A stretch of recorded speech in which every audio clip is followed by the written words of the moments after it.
Hello, good morning dear students. Welcome to Interactive Virtual Class Nagaland once again. So students, we will begin with a new chapter today. Okay, so let us see. So here we see a plant. Yes students. Now do you know how plants prepare their own food? Yes. Now we have discussed this in lower classes as well, right? Plants prepare their own food by taking in carbon dioxide and water in the presence of sunlight and chlorophyll. Yes students. So here by the process known as photosynthesis, plants prepare their own food for the growth and for development. Yes students. And here we see a caterpillar. This caterpillar is feeding on the leaves of the plant. Yes students.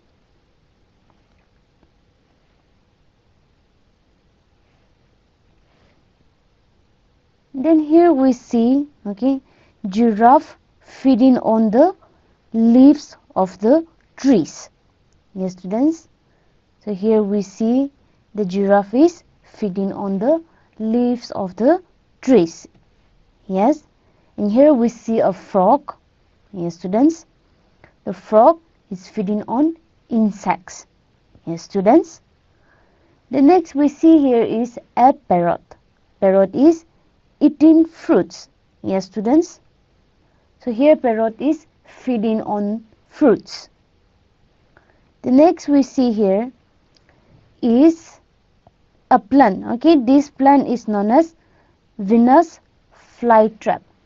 Now here we see that this plant is feeding on insects, right? This plant is feeding on insects. And next we see here is tiger feeding on deer. Yes. The next we have is a boy having breakfast. Yes students. So did you also eat food this morning before you come to school? Yes students. Yes, right? So in all these cases, in all of these examples we see that we all need food. All living organisms need food. Yes students. What will happen if we don't take in food? We will not have energy, we will not be able to grow, we will not be able to develop. Yes, so all living organisms need food for growth and development. All living organisms need food for growth and development. There are different components of food, which includes carbohydrates, then proteins, lipids, vitamins and minerals, roughages, and water. Water. Alright students, we have the first question for today. Please get your rough devices ready. Why do living organisms need food? Why do living organisms need food? We have four options. I'm giving you 30 seconds to respond to this question. Your time starts now. Yes students. Why do living organisms need food?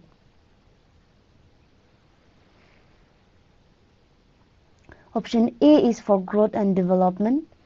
Option B is to produce waste materials.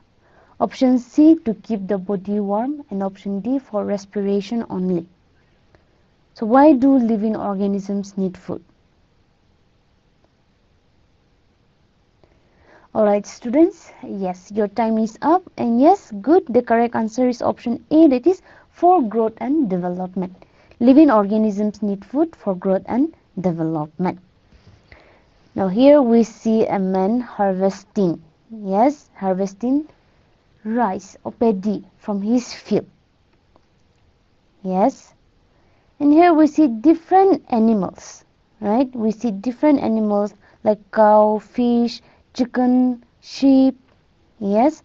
So here, cultivation of crops is known as agriculture. Rearing of animals is known as animal husbandry. So we have seen that all living organisms need food. Yes. So for human, agriculture and animal husbandry are the main sources of food. The main sources of our food is agriculture and animal husbandry. Here we see our planet Earth. Yes. Now we see that population is increasing day by day, year by year.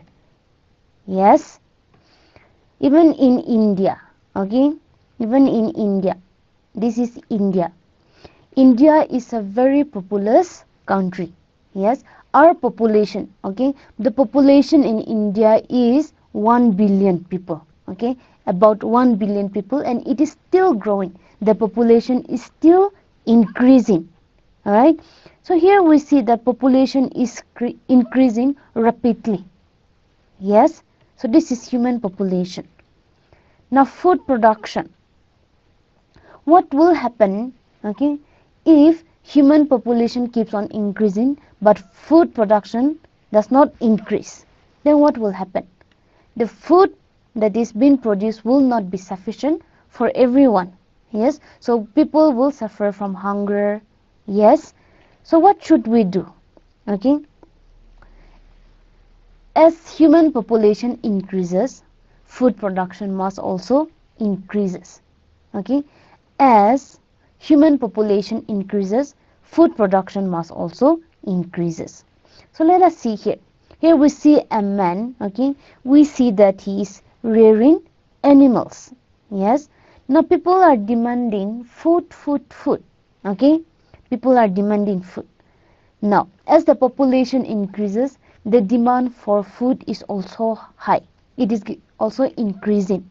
Yes. So here the man is thinking, demand for food is high. Okay. But I have limited sources in my hand. So what should I do? Okay. Demand for food is increasing, but we have limited sources in our hand. So what should we do? So the man, okay, he thought for some time and he said, maybe, okay, I should improve the yield so that I get more products. Okay. So here we see the number of animals is the same, but the yield is more. Yes. So if the yield is more, the man thinks that it may be possible to meet the demand of the food. Okay. So let us see here. Population increases, so demand for food also increases. The supply for the food also increases. Yes, students. But here we see that, okay, the supply of the food is not balanced with the demand for the food. Yes. So here balancing the demand and supply of food is very important. Here we see that the demand and the supply of food is not balanced, right? So to balance this, okay, to balance the demand and supply of food, we need sustainable practices in agriculture and animal husbandry. Okay, to balance the demand and supply of food, we need, okay, sustainable practices in agriculture and animal husbandry. So in today's class, we will begin with this chapter, that is improvement in food resources. Okay, we will begin with a new chapter, that is improvement in food resources. So let us see here. India is already intensively cultivated. Yes, our country India is, we depend, okay, mostly on agriculture. So India is already intensively cultivated. Therefore, it is necessary to increase our production efficiency for both crops and livestock. Okay, we should increase our production, okay, for both crops and livestock. So how can we do it? How can we increase the production? So by developing new varieties of plants and animals which will have higher yield, okay, which will produce more. We also need use of fertilizers, okay, and pesticides. The next we have is scientific methods and machinery. So by using these three, okay, by using these three, the production was increased in India. Okay, by developing new varieties of plants and animals, by using of fertilizers and pesticides, and by use of scientific methods and machinery, the crops production, okay, was increased in India. Here we see a man, okay, using a high quality seeds. Now this high quality seeds will also produce more yield. Okay, so here they have developed new varieties of seed which produce higher yield. Here we see that plants are already growing. Yes, and we see a person adding fertilizers. Yes, person adding fertilizers. Then here we see a modern machinery. Yes, using of technology and machinery, okay, to supply water. Okay, and this process is known as irrigation. Yes, students, so we have seen three needs, right? That is development of new varieties of seeds. Then we have seen, okay, this use of pesticides and fertilizers. Then we have seen this use of special techniques like machinery to provide water to the crops. So this, okay, is known as Green Revolution in India. Okay, so what is Green Revolution? Let us see. The increase in crop production due to the introduction of high yielding varieties of seeds, increased use of chemical fertilizers and irrigation are collectively referred as Green Revolution. So through this Green Revolution in India, okay, the crops production was increased. Okay, the term Green Revolution was coined by William S. Gott in 1968, and the father of Green Revolution in India is M.S. Swaminathan. Okay, so M.S. Swaminathan is known as the father of Green Revolution in India. So success of Green Revolution in India, let us see. Okay, here we see paddy field. We see that it is growing very well. Yes, the crops are very healthy. Then here also we see wheat. Yes, students, we see that the seeds are very healthy. It is growing very well. Yes, so what are the success of Green Revolution in India? Let us see. So this Green Revolution in India, okay, it significantly increased the food yield per unit land both in India and worldwide. So Green Revolution has significantly increased food yield, okay, per unit land. It was more impressive on the production of wheat and rice. Okay, Green Revolution was more impressive on the production of wheat and rice, and it made India self-sufficient in food production. So because of this Green Revolution, okay, it made India self-sufficient in food production. Because of the increase in food yield, in India they can cultivate crops. Okay, they can grow crops. They can produce food which is sufficient for the population in India. So it has made India self-sufficient in food production. Here we have the robotic arms which are used for milking. Yes, so usage of robotic arm for milking, and this white revolution, white revolution improved the production of milk. Okay, so we have seen what is Green Revolution in India. We have also seen the success of Green Revolution in India, but there are also drawbacks or limitations of Green Revolution. So let us see. So here we see that the land is barren, right? No grass, no crops, no trees. Yes, so because of Green Revolution, that is use of chemical fertilizers and pesticides, it leads to land degradation. It also leads to water pollution because the chemical fertilizers and pesticides used by the farmers, when it rains it is washed away, and it carries these chemical fertilizers and pesticides into water bodies, so it also leads to water pollution. Then the pesticides used by the cultivators, that is the farmers, the pesticides used has ill effects on human health and friendly insects. The pesticides used has ill effects on human health and also on the friendly insects, and this also leads to loss of biodiversity. So these are some of the drawbacks or limitations of green revolution. Alright. Alright students, we have another question. Please get your rough devices ready. The question is, who was the father of green revolution in India? Okay, we have four options. I'm giving you 15 seconds to respond to this question. Your time starts now. Who was the father of green revolution in India? Norman Borlaug, M.S. Swaminathan, Raj Krishna, R.K.V. Rao. So which of the following option is the correct answer? Yes, students, very good. You remember it correctly. The correct answer for this question is option B, that is M.S. Swaminathan. Okay, the father of green revolution in India is M.S. Swaminathan. Alright, students, here we see a man, okay, grazing his livestock, but we hardly see any grasses and there are few trees. Yes, so our natural resources are getting used more intensively. There are more chances of causing damage to our natural resources to the point of destroying their balance completely.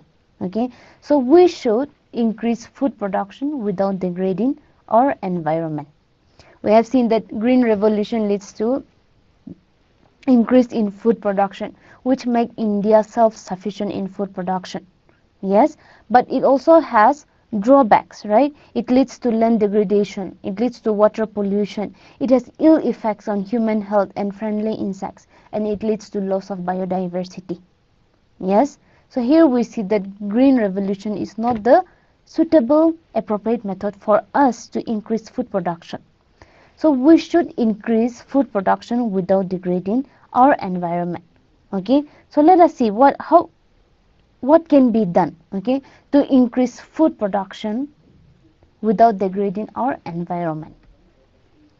So how food production can be improved without affecting our natural resources? Let us see. So let us see improvement in crop yields. Okay, improvement in crop yields. So we have seen the different components of food. Yes, students, these are the different components of food.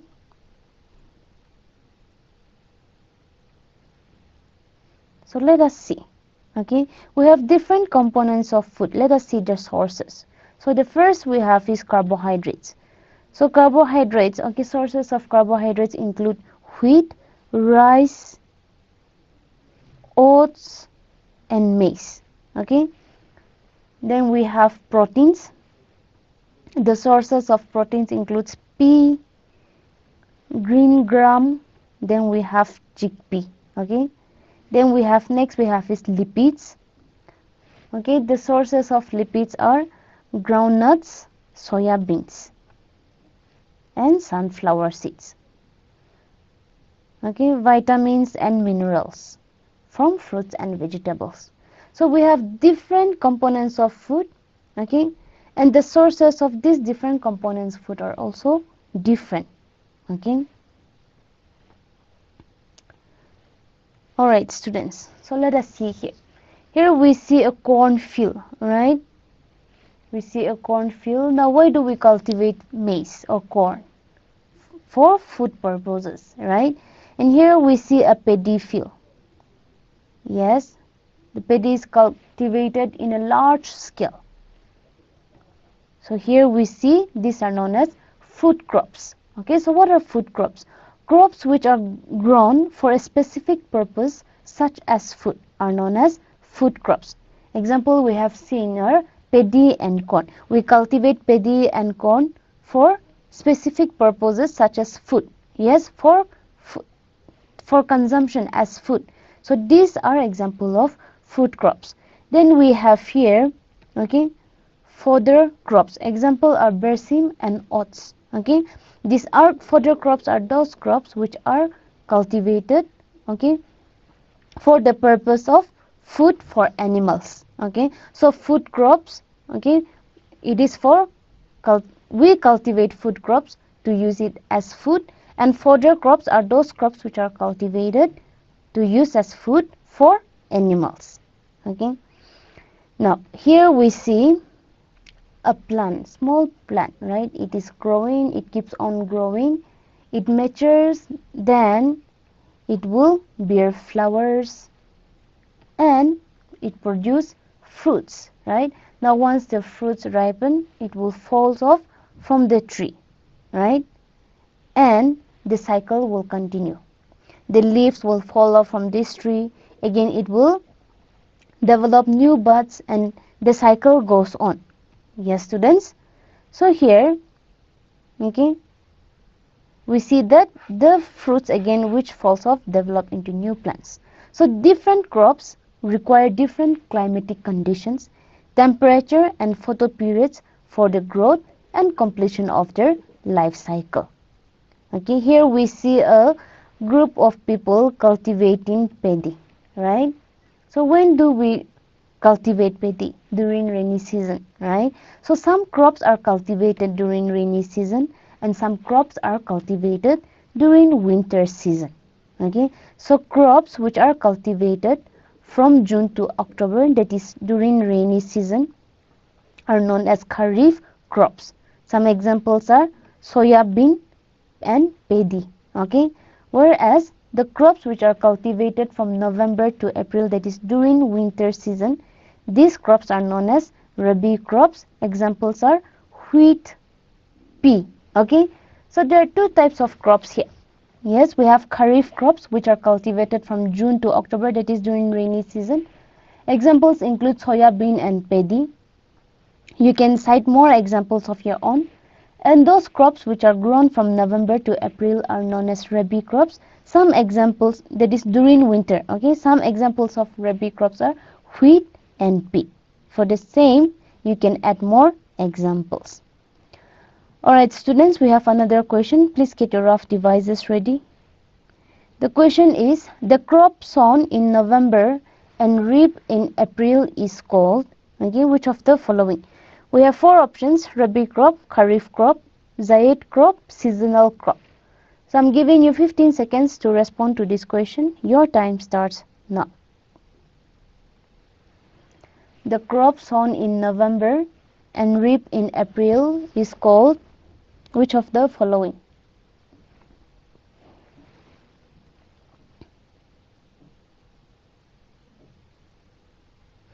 Alright students, your time is up. So the crops sown in November and reap in April are cultivated during winter, right? And those crops cultivated during winter are known as rabi crop, right? So option A is the correct answer. Alright students, let us proceed. So here we see two farmers, okay? One of the farmer asks the other person, why are you so sad? Okay? Then the other farmer replied, only 50% of sown seeds have germinated in my field. Okay, so this farmer is upset because only 50% of sown seeds in his field have germinated. Then the other farmer replied, did you sow good quality seeds? Were they disease free? Okay, so from here we see that to increase crop yield, selection of seeds for sowing is important. Then the other farmer replied, seedlings are not growing properly even after adding manure. Okay, so the other farmer replied, first soil should be properly managed and later crops should be properly nurtured. Okay, so here second point is nurturing the crops is important. Then the other farmer replied, and some plants are attacked by pest insects. How should I protect the crops? Okay, so here we see that the next point is protection of field crops and the harvest. So we have seen 3 points here: selection of seeds for sowing, nurturing the crops, protection of field crops, and the harvest. Okay, so there are major activities. Okay, there are major activities which are required to increase crop yield. Okay, to increase crop yield, and these activities are classified into three groups. Okay, the first is crop variety management, the second is crop production management, and the third is crop protection management. So to improve crop yields, okay, to improve crop yields, these are the three groups, okay, of activities. different activities are grouped into this, okay, classified into these three. We have crop variety management, crop production management, and crop protection management. So let us see first, okay, let us see for crop variety improvement. So how can we improve, okay, the crop variety? Let us see. Here we have variety A and variety B. When we cross these two variety, okay, we will have different varieties. Variety A, then we have variety C, then we have variety B. So variety A is pure from this variety A, variety B is from this pure variety B. But we have variety C and variety C here. So this variety C, okay, is the hybrid of variety A and variety B. Now if you compare it, okay, variety A, variety B and variety C, we see that variety C is more healthy, right? So by crossing two variety, we get a better hybrid, okay. So here we have taken the examples of two plants, okay, hybridization. Okay, hybridization can be done by the process of cross pollination. Okay, so what is hybridization? The desired qualities present in two different plants can be expressed in one plant through cross pollination. This is called hybridization. Okay, so by cross pollination, this plant will have some desired qualities, these plants will have some desired qualities. So by crossing them, okay, we will get a hybrid which has the desired qualities of both the plants, and this is known as hybridization. Hybridization is of different types. We will discuss three types, that is intervarietal hybridization, interspecific hybridization, and intergeneric hybridization. Okay, so let us see first intervarietal hybridization. What is intervarietal hybridization? So when we look at this, we see that we have the first variety, that is Oryza sativa japonica, and we have Oryza sativa indica. These are different variety, okay, of the same species. So the cross between different varieties of the same species is known as intervarietal hybridization. The first variety, okay, that is sativa japonica. This variety of rice, okay, can grow in dry fields and temperate areas, and this second variety, is Oryza sativa indica, can grow in submerged fields and tropical areas. So when we cross them, okay, when we cross them, we will get a hybrid, okay, that can grow both in temperate as well as tropical areas. So when we cross these two varieties, we are getting a hybrid which can grow both in temperate areas and tropical areas. In this case, this can grow only in temperate areas, this can grow only in tropical areas. But when we cross them, we get a variety, okay, the hybrid of these two varieties which can grow both in temperate as well as tropical areas. So this type of hybridization is known as intervarietal hybridization. The cross between different varieties of the same species is known as intervarietal hybridization. The next we have is interspecific hybridization. So again we have here two species, Saccharum officinarum and Saccharum spontaneum. Okay, the first species, okay, it has high sugar content and high yielding variety. The second species is disease resistant and has strong stem. So when we cross these two species, we will get a hybrid, okay, which contain high sugar content, higher yield, disease resistant and stronger stem. Okay, so by crossing these two species, we are getting a hybrid which is of better quality. So note down, okay, the cross between different species of the same genus is called interspecific hybridization. In intervarietal hybridization, different varieties of the same species, okay, but in interspecific hybridization, it is a cross between different species of the same genus, okay, and this cross between different species of the same genus is known as interspecific hybridization. The next type we have is intergeneric hybridization. So here we have two, okay, plants, that is Triticum Turkidum secalcerol. Okay, so when we cross these two, we get, okay, triticale. Okay, so this hybrid, okay, is of higher quality than these two plants. Okay, these two plants.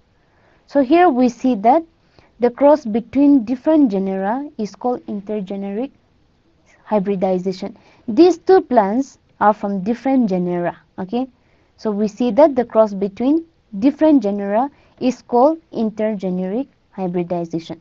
So students, I hope you are clear. We have discussed about three types of hybridization. The first is intervarietal hybridization, then we have interspecific hybridization, and we have intergeneric hybridization. Alright students, we have another question. Please get your rough devices ready. The question is, in which type of hybridization are plants of different species crossed? Okay, so I'm giving you 20 seconds to respond to this question. Your time starts now. In which type of hybridization are plants of different species crossed? Intervarietal hybridization, interspecific hybridization, intergeneric hybridization, and intraspecific hybridization. Yes, students? Alright, students, your time is up, and yes, very good. We have seen that the cross between, okay, species, different species of the same genus is known as interspecific hybridization, right? So the cross between different species is known as interspecific hybridization. So option B is the correct answer. Alright, students, so to increase, okay, to increase crop yield, the first point we have discussed is hybridization. The second point that we will discuss is genetically modified plants. Okay, genetically modified plants. So let us see here. BT cotton is a genetically modified plant, and BT brinjal is also a genetically modified plant. So what are genetically modified plants? Let us see. Okay, these genetically modified plants, they will have abiotic and biotic resistance. Okay, they will be able to tolerate, okay, the changes in weather, changes in climate, okay, more better than the normal plants. Okay, here we have bacteria. Okay, this bacteria is known as Bacillus thuringiensis. Okay, thuringiensis. So this Bacillus thuringiensis is a bacteria. It has a gene which produces Bt toxin. Okay, so here from this bacteria, okay, the desired quality section, okay, the quality selection, the desired part of the gene is isolated from this bacteria, and it is combined with, okay, DNA of another plants. Okay, then we get recombinant DNA. This recombinant DNA is transferred, okay, into plant cell. We have isolated genes from this bacteria which is combined with the DNA of the other plant. So we get recombinant DNA. This recombinant DNA is transferred into plant cell. Okay, transferred into plant cell. So when this recombinant DNA is transferred to a plant cell, this plant will be known as genetically modified plants, because we have transferred some foreign gene into this plant, right? So these plants are known as genetically modified plant. So genetically modified plants, let us see, okay, some of the example. So genetically modified plants, it can be, we can modify the plant so that they will have weed resistance. Some examples are maize, tomato, potato, then we have tobacco, and we have cotton. Okay, so these are some of the examples of genetically modified plants, and they have weed resistance. The next is pest resistance. Some of the production are maize, tomato, potato, cotton. So these are some of the examples of genetically modified plants which are pest resistance. The next we see here is virus resistance. Some examples are papaya, watermelon, and cucumber. Then we have tomato and potato. Okay. The next characters we have is delayed maturity Examples is tomato. The next we have is nitrogen stabilization. Example is pea family plant. And the next character is vitamins E enriched. Example is golden rice. So these are some of the examples of genetically modified plants with their characters. Alright students, we have another question. Please get your rough devices ready. The question is, which of the following crops is genetically modified for pest resistance? I'm giving you 20 seconds for this question. Your time starts now. Which of the following crops is genetically modified for pest resistance? Wheat, BT cotton, barley, rice. Yes, students.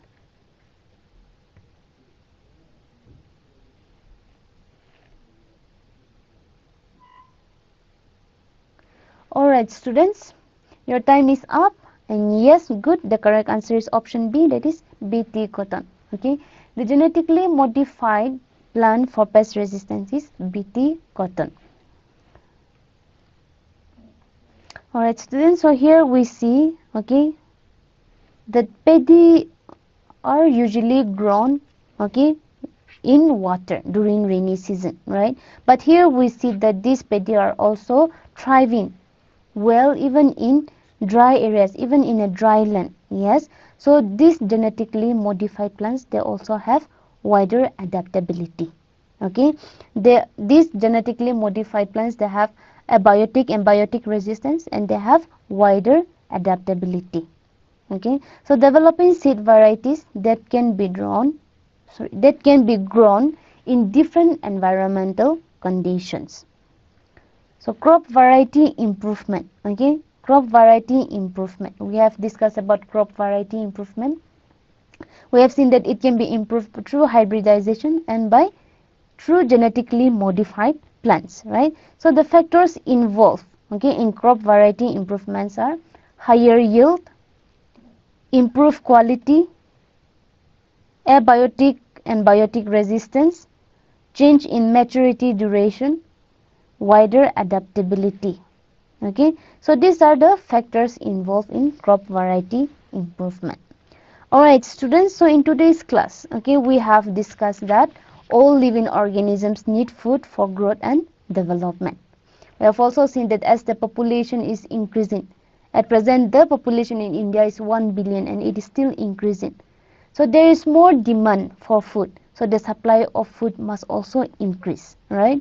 We have seen that in India, due to green revolution, okay, they have increased in crop production, which has made India self-sufficient in food production.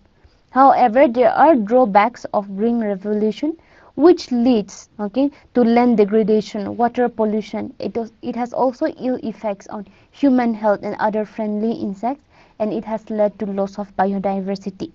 So what we should do is we should, we should learn how to increase the crop production without destroying our land, okay, without destroying our biodiversity. So what can be done? Okay, what can be done? We have seen different steps, right? We have seen different steps. But before looking into that step, we have also discussed about the different types of crops, right? We have seen that we have seen food crops and fodder crops. We have also discussed about kharif crops and rabi crops. Yes, students. Now, to improve, okay, crop production, we have discussed on improvement in crop yields. Yes, students. And to improve crop production, the different group of activities, okay, the different group of activities are classified into 3 types. The first is crop variety management, the second is crop protection management, and the third is the first is crop variety management, the second is crop production management, and the third is crop protection management. In today's class, we have discussed about crop variety management. We can improve the variety of the plants through hybridization and through genetically modified plants. And the factors involved in crop variety improvements are mentioned here, that is higher yield, improved quality, abiotic and biotic resistance, change in maturity duration, and wider adaptability. So students, I hope you are clear with what we have discussed today. Yes, students. So this leads us to the end of this class. Thank you so much for joining this class. I will see you again in our next class. Till then, take care everyone and have a nice day.